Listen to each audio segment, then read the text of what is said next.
Για όποιος ξέρει,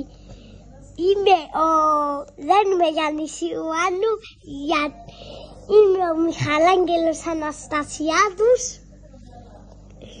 και σήμερα παίζουμε ένα παιχνίδι με τα Brainrots. Ξεκινούμε. Μας λέγουν τα Brainrots και τα λαλούμε. Ο Φρούλης Φρούλας. Φυσικά και είναι αυτό. Σίγουρα το ξέρουμε. Ούτε τρίπι τρόπι, να σας την κάνω μπαλερίνα καπουτσίνα. Φυσικά. Ευκόλως, είπα τον Τζεπ.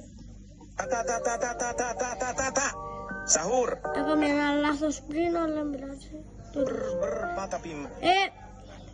Κάποιοι μπερδεύκονται με το λιγαρίλα, πώς το λαλούν, αλλά εντούτος.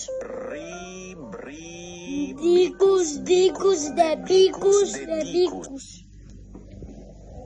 Φυσικά και εντούτος. Μπριν, μπίκους, δίκους, δεπίκους. Trulimero, trulicina. Σίγουρα το ξέρετε. Εσπάσαμε το σκορ.